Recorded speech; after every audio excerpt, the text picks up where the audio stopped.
Ok, bonjour à tous.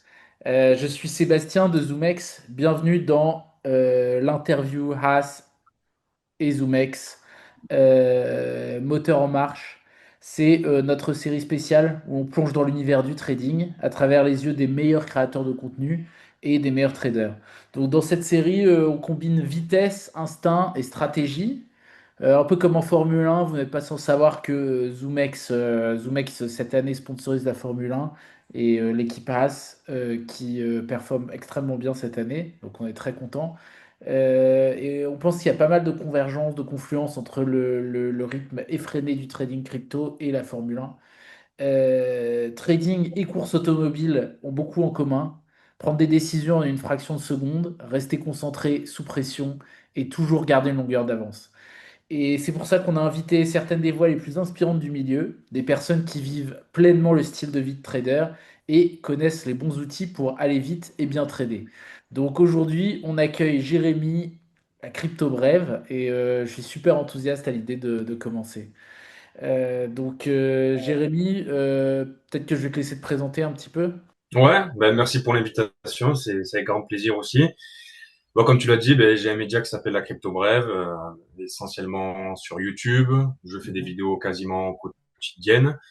Et à la base, moi, je suis un ingénieur, donc je travaille dans le nucléaire. Et donc, voilà, ça m'a appris aussi à avoir un petit peu de rigueur qui me sert maintenant aussi pour le trading.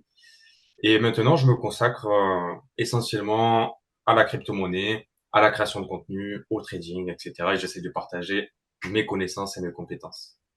Ok, super. Et toi, t'as plutôt un profil à trader, ouvrir des nouveaux trades tous les jours, ou bien t'es peut-être moins impulsif, t'es plus patient. Ouais, je pense que c'est ce qui me caractérise aussi, ma personnalité, tu vois, j'aime bien quand je rentre dans un trade, c'est que vraiment je suis sûr qu'il y a toutes les Ah lumières ouais. qui sont allumées devant moi. Et je voulais savoir, là, bon, bah, on travaille un petit peu ensemble sur ZoomX. Je voulais savoir, quand tu as essayé la plateforme pour la première fois, qu'est-ce qui t'a marqué? Est-ce il y a des choses qui t'ont poussé à te dire, ah ouais, ça c'est différent, mais plutôt dans le bon sens? ZoomX, honnêtement, ce qui m'a plu, je te dirais de la rapidité d'exécution. Ouais, Donc on envoie de l'argent, on le reçoit rapidement, et ça c'est ouais, important parce qu'il faut, lorsque tu as un trade, tu as un bon setup, il faut être agile. Et donc ça permet du coup d'avoir cette certaine agilité. La simplicité de l'app. Je te dirais aussi les frais réduits de ZoomX, ouais, qui sont quand même relativement compétitifs. Et puis surtout le gros avantage qui plaît à pas mal de personnes, je pense, c'est que c'est encore un exchange qui a des valeurs de la crypto avec l'aspect non KYC, qui ouais, est en je suis train de se d'accord. perdre finalement dans l'écosystème. Ouais, Et tu vois, par exemple, avec la sortie de la loi MiCA, moi j'ai de tous les exchanges, de ce qu'ils nous demandaient, que ce soit combien est-ce que tu gagnes tes fiches de paie, tes impositions et qui tu dors le vendredi soir. Ça, c'est des choses, tu vois, pour un mec qui l'a dans la crypto-monnaie depuis un certain moment, mais c'est vraiment relou. bah ouais, Donc, je suis moi, je suis d'accord. convaincu à 200%. Mais même pour des raisons de sécurité, tu vois bien avec ce qui s'est passé en France ces Exactement. dernières années, enfin ces derniers mois plutôt. Je suis- Franchement, t'as pas ouais. envie de tes informations, t'as pas envie de donner tes informations un peu n'importe où sur Internet. Euh, et franchement, moi je vois certains échanges là, maintenant, ils font du flicage. Enfin, je trouve que c'est un petit peu too much. C'est un petit peu tout exactement ça. Ouais. Et un exchange, tu vois, qui a toute ta data, qui connaît toute ta vie, il se fait hacker demain, ben voilà, ça part sur les réseaux, le dark web, enfin bref. Et puis, tu peux te faire retrouver.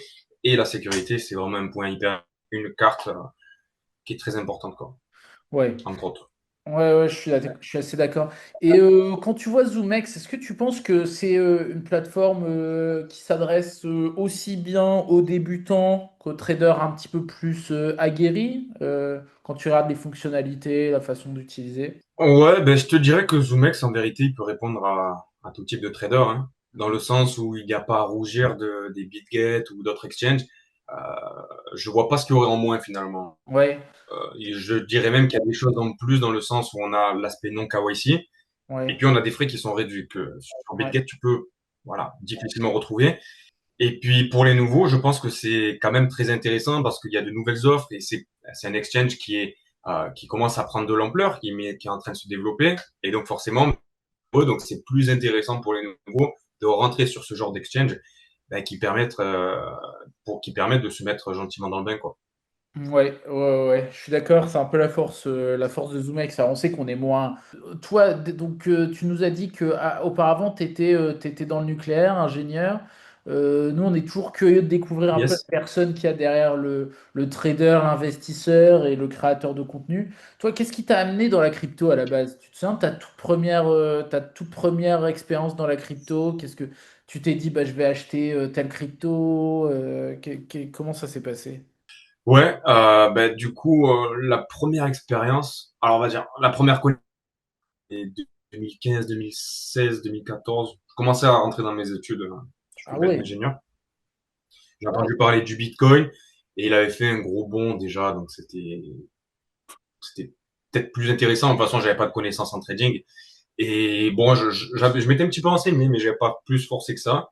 Et là où je suis réellement rentré, c'était plus en 2019 et j'avais acheté du Bitcoin. En Oui. général, ouais, c'est ce que font les nouveaux. Tu vois, t'achètes du Bitcoin, après tu te dis putain, mais ça pourrait monter plus avec de la crypto. Allez, j'achète de la crypto. Et puis après, tu regrettes de pas Le t'être mis sur le classique. Bitcoin. Le classique. Le On classique. l'a tous fait, hein. Donc voilà, j'ai pas été original. Ouais. Et est-ce qu'il y a eu un trade en gain ou en perte qui t'a particulièrement marqué? Une occasion, on va dire, qui était plutôt originale, qui était vraiment marquante. J'ai trouvé que c'était l'approbation des ETF crypto, enfin Ouais. l'approbation des ETF Bitcoin. C'était vraiment en fait une porte ouverte avec le monde extérieur. On était un petit peu entre nous à l'époque. Tu vois de quoi je veux Ouais, parler. ouais, bien On sûr. était considérés par les politiques et tout ça comme des blanchisseurs d'argent, des escrocs, des criminels. Et avec cette approbation de l'ETF, avec finalement une nouvelle porte qui amenait du nouvel argent, de l'argent propre entre guillemets, ça a légitimé la crypto-monnaie. Et je me rappelle que le Bitcoin, il était passé directement en direction des 48, si je dis pas de bêtises. Ouais. Puis tout le monde s'est dit, ça y est, c'est parti, c'est le paradis. Et puis boum, on est parti à 38 direct. Donc ce nord, ce balayage au nord, ce balayage au sud pour repartir au nord. Ouais. Sur cet actif et sur ce secteur. Je sais pas ce que t'en penses. C'est ça, tu vois. Puis moi, quand j'ai des copains qui me posent des questions, tu vois, par rapport au Bitcoin, par rapport aux investissements, je leur dis, la vérité, c'est que si tu vises à court terme, bon, ben, il va falloir que ça peut être très vite au nord comme au sud, mais à long terme, tu achètes du Bitcoin. Bitcoin is Ouais. Bitcoin, tu vois. Genre, je fais pas mon Bitcoin maximaliste, loin de là, Ouais, ouais, mais bien bon. sûr. Bah, pour moi, tu me diras ce que t'en penses, hein, si tu penses que je dis des conneries, mais pour moi, c'est un peu, tu sais, à l'heure actuelle, il y a beaucoup de gens qui s'en prennent aux boomers, etc., qui disent, ah oui, eux, ils ont eu la chance d'avoir l'immobilier, ils ont pu acheter des maisons à prix réduit. Nous, je pense qu'on est une génération qui aura pu acheter du Bitcoin à prix réduit, tu vois. C'est le nouvel investissement immobilier, en fait. Ok, nous, on n'a pas accès aussi facilement à la propriété que nos parents, mais on a accès au Bitcoin. Mhm. Tu vois. Donc, Je suis d'accord avec toi, et puis ouais, tu as tout à fait raison. Et puis en plus, là, ils sont en train de mettre en place, tu sais, les crédits ouais. avec comme collatéral finalement le Bitcoin et la crypto-monnaie. Alors ça fait un Oui, peu tu peur, as hein, raison, c'est vraiment l'opportunité de notre génération. ouais, ça fait un peu peur les gens qui s'endettent pour acheter du Bitcoin, tu vois, genre MicroStratégie, etc. Mais bon, j'imagine qu'ils savent ce qu'ils font. Ouais. Ouais, Ah ouais, non, non, mais tu sais, ouais, après, il faut faire attention parce que si on parle de Bitcoin, l'or numérique, et voilà, ça dépend de la considération que tu peux avoir. Mais pouvoir collatéraliser une petite partie de son bac qui te permet de faire autre chose, ah, je trouve ça fou. ouais. Perso, je trouve ça Bah, complètement dingue. ensuite, ça m'amène un peu à ma prochaine question. Est-ce que tu as développé de nouvelles habitudes ou valeurs en cours de route, enfin, ou même j'imagine des connaissances, parce que tu viens pas d'un background, mais t'es pas un financier à la base. Alors peut-être que tu t'intéressais à tout ce qui était finance et investissement avant même les cryptos, mais là, tu me parles de collatéraliser, etc. Est-ce que ça t'a appris beaucoup de choses sur la finance en général, d'aller dans la crypto? De ouf. Ah, de ouf, de ouf. Ah, moi, j'étais dans une école d'ingénieur généraliste, donc on avait quelques cours en finance. Mais la vérité, c'est que t'apprends pas la finance. La finance, tu l'apprends sur le tas. Et le Bitcoin, il a la qualité finalement de te forcer à t'intéresser à la finance. Et en fait, finalement, Bitcoin, il a été créé pour ça. Il a été créé pour répondre à des problèmes. À mettre le doigt dans l'engrenage, tu te dis, oh pétard. Ah ouais, je tiens quelque chose là. Et puis, tu as envie de creuser. Tu creuses sur l'économie, la finance, comment ça marche, les rouages. Et donc, oui, bien sûr, ça m'a permis de me développer un maximum, comme beaucoup de personnes dans la crypto. Le Bitcoin, ouais, non, bien sûr, il nous a donné de réelles compétences, quoi. Ouais, donc ça, tu confirmes, ça a un peu changé ton style de vie, ton mode, même ton état d'esprit, ton mode de pensée, en fait, j'imagine. Ouais, ben grave. Tu ouvres les yeux en fait sur la réalité monétaire, sur la réalité économique, ce qui se passe derrière, si t'investis pas ou si tu fais pas des méthodes pour protéger ton argent.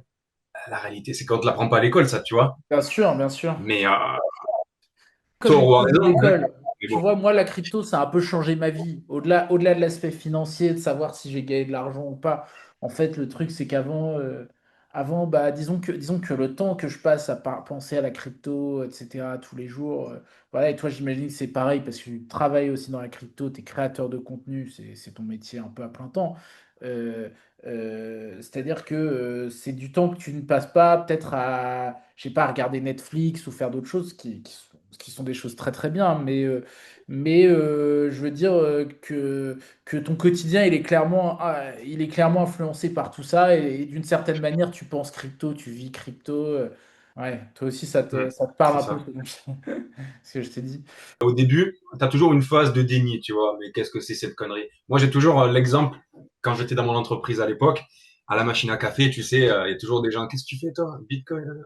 C'est quoi cette connerie là? Putain, arrête avec tes conneries. Achète du S&P 500. Ouais, donc tu disais, ouais, donc tu es à la machine à café et puis tu as les gens qui te disent c'est n'importe quoi tes histoires de crypto et toi tu leur disais quoi? Tu sais, ils te regardent de haut comme ça. Et je leur dis, mais creuse. Et tu vois, t'as beau leur dire toutes les valeurs, etc. Mais la vérité, c'est que le premier appât, tu vois, c'est le gain. Et donc, tu Bien montes dans un sûr. premier temps, regarde ce qu'il a fait de là à là. OK. Bon, est-ce que le S&P 500 peut te faire ça en 2 ans? Non. D'accord. Maintenant, j'ai envie que tu creuses de ton côté. Et les gens, quand ils creusent de leur côté, il y a un moment donné où il se passe quelque chose dans le cerveau. Et moi, ça me l'a fait pour moi. Ouais. Et donc là, ça l'a fait pour toi, ouais. Ça l'a fait pour moi, du coup. Et puis, ouais, quand tu passes le déclic, en vérité, tu peux plus ressortir de Bitcoin. Quand tu es rentré, Ouais, bien sûr. ben, je sais pas si ça l'a fait pour toi, mais en tout Non, mais cas, moi, c'est très ce très que proche, exactement. Et le truc, c'est qu'ensuite, je pense qu'il y a énormément de gens qui vont pas vraiment creuser et qui vont juste investir par appât du gain. Et puis, on sait très bien, il y a beaucoup de gens qui vont perdre de l'argent et qui vont dire, bah, c'est un scam, ils veulent plus retoucher et on les voit plus, ces gens-là. Mais si tu mets un petit peu les efforts, généralement, tu restes dedans parce qu'en fait, moi, j'ai trouvé une communauté, la communauté crypto et les choses derrière. C'est quand même, tu vois, c'est un peu la communauté, c'est comme une communauté, c'est l'Internet 2.0, sont des gens un peu libres en termes de mode de pensée, des gens très critiques vis-à-vis des gouvernements. Enfin, c'est quelque chose qui, moi, me parlait énormément quand j'ai découvert ça en 2017. Du coup, ouais, je voulais te demander autre chose, toi. Comment tu fais pour rester concentré et performant quand le marché devient fou? Alors, j'imagine, quand le marché fait que monter, c'est pas très dur, tu as juste à hold, j'imagine. Enfin, dis-moi, hein. Et quand tu te prends des gros, gros crashs, là, tu me parlais de Luna un peu plus tôt, qu'est-ce que tu fais? bon, ben, Terra Luna, il n'y a pas grand-chose à faire hein, pour le coup. Tu perdu tes stablecoins. Heureusement, j'avais quand même diversifié, donc j'avais l'USDT, l'UST, j'avais aussi du DAI à l'époque. Mais bon, ben, tu peux pas faire grand-chose. On avait reçu un airdrop là, mais je l'avais revendu, ça représentait même pas 10%. Voilà, essayer de regarder ses erreurs si tu en as pu, si tu as pu en faire. Là, pour le coup, je m'étais diversifié et puis bon, c'était un petit peu imprévisible, quoi. Ouais. Mais après, pour des erreurs, euh, De ton côté, alors on va essayer de trouver, tu sais, ce qu'on appelle le prochain alpha. Alors, est-ce que tu peux te mouiller un petit peu? Quel secteur ou quelle tendance attire ton attention en ce moment sur le marché crypto? en ce moment, je te dirais que la vérité, c'est même depuis plus d'un an, c'est l'intelligence artificielle number one et de loin, Ouais, pour moi. ouais, En termes de risque, t'as des tokens en particulier ou c'est juste le secteur? ouais, ben après, comment je parle d'IA, tu vois, ça englobe un petit peu tout le secteur et les outils qui permettent de faire tourner l'IA, comme du Depin, etc. Et je te dirais, ben, les majeurs, quoi. Les majeurs, Ouais, dans un premier temps, Bit Tensor, ouais, ouais, qui est, mais ouais, je pense que Render, Bit c'est vraiment deux bons ouais. paris de mon côté. Valeur assez sûre, ouais, ouais, je suis assez d'accord. Ouais, enfin, là, tu me parlais des tokens IA, etc. Est-ce qu'il y a des projets un peu récents qui t'ont un peu marqué? J'imagine peut-être pas Pump.Fun. forcément, quand tu es tous les jours dans la crypto, c'est des sujets que tu es obligé d'aborder, tu vois. Ouais, Après, moi, l'aspect même CoinMania, tu vois, Pump and Fun, c'est pas un secteur qui m'excite de ouf. ouais, Mais si tu mets ta casquette trader, bon, ben, tu as un bon setup devant toi, tu es censé le prendre, tu vois, c'est ton rôle ouais, de trader. Après, sur le exactement. côté investissement, c'est moins quelque chose qui m'excite, qui m'anime. Pour ce qui est du restacking, moi, je suis pas particulièrement fan, tu vois, du recyclage sur recyclage de liquidité. Mais à Ouais. court terme, ça plaît et ça engage. Et donc, en tant que... Et je voulais avoir dernière chose pour finir, dernière question de mon côté.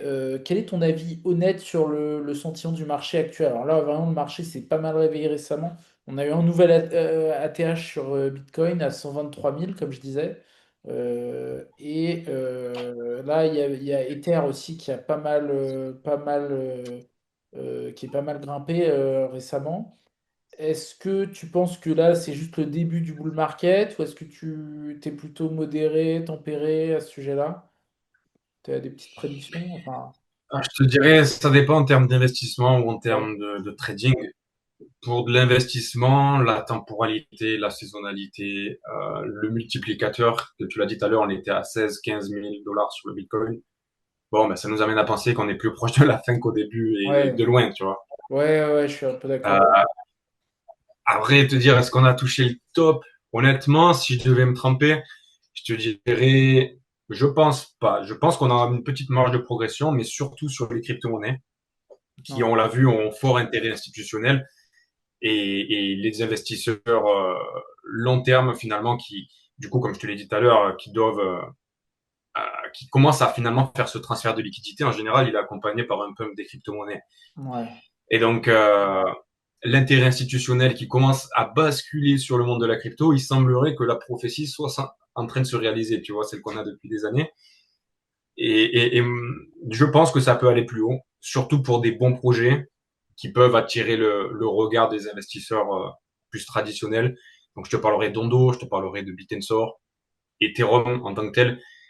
Ethereum, il a bien performé. Est-ce qu'il peut aller plus haut? Est-ce qu'il peut battre son ancien ATH? Je pense que c'est pas déconnant. Je pense que c'est pas déconnant. Ouais. moi, j'ai pas ton niveau d'expertise, mais moi, ma théorie, et ça, j'en parlais avec un ami il y a peut-être 3 mois quand Ether était en dessous des 2000 dollars, je disais, alors certes, en ce moment, les gens vont tous dire Ether, c'est nul, Solana va battre Ether, etc. Ça a les caractéristiques d'un bottom. Et on se disait, qu'est-ce qui va faire que Ether va retrouver son all-time high? Mais en fait tout ce qui est narratif, en fait, toutes les raisons, les trucs qui vont entourer ça, le discours sur Ether, il va se construire au fur et à mesure que le prix augmentera. Les gens trouveront plus de raisons de soutenir Ether, en fait. Je pense que là, pour le Je suis d'accord moment, avec toi. on voit pas plein de choses se construire. Enfin, il y a des choses, il y a toujours des choses qui se construisent sur Ethereum de toute façon. Mais on voit pas au quotidien un usage hyper répandu. Mais je pense qu'en fait, à mesure que le prix va augmenter, on va trouver des arguments en fait. C'est marrant, c'est le prix qui va construire le narratif. Je suis d'accord avec toi. Puis c'est toujours comme ça que ça se passe, tu vois, parce qu'en plus, le fait que le prix va monter, ça va attirer de nouvelles personnes. Et parmi les personnes, il y en a qui vont dégager, mais il y en a qui vont rester. Et Ouais, potentiellement, parmi ces gens-là, il y en a qui vont créer sur l'écosystème et inversement. Mais tu vois, par exemple, ça me fait rebondir aussi sur là les nouvelles qu'on commence à voir autour de Trump. Tu sais ouais, que son média, là, on a vu hier qu'il a acheté pour 2 milliards de Bitcoin. Pourquoi est-ce qu'il a pas dit qu'il allait acheter à l'époque? Pourquoi est-ce qu'il le dit que maintenant, tu vois? ouais, Et pour moi, ça s'imbrique bien, tu vois, avec ce transfert de liquidité où les longs termes sont en train de vendre et donc ouais, on envoie des bonnes nouvelles, on envoie des bonnes nouvelles, puis ça alimente le petit hamster dans sa roue, tu vois. ouais, exactement. Et puis ça va, Donc, ça va popper un de ces jours. Ouais, ouais, je suis assez d'accord. Écoute, Jamy, c'était un entretien un peu plus long que prévu. Bon, ok, bah, merci beaucoup en tout cas, Jérémy. Cet entretien, cette petite interview touche à sa fin. Mais en tout cas, c'était super intéressant d'avoir tes petits, d'entendre ton point de vue, tes opinions un peu sur le marché crypto. Et je pense qu'on est assez alignés sur pas mal de choses, même si en vérité, c'est toi un peu la star ici, la star des réseaux. Donc, moi, mon opinion compte moins que la tienne.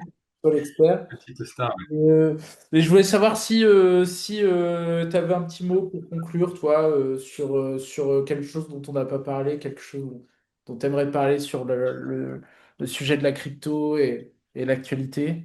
Il y a des choses que tu veux souligner? Sur le sujet de la crypto, l'actualité, bon, dans un premier temps, merci, l'entretien c'était plutôt cool aussi, hein.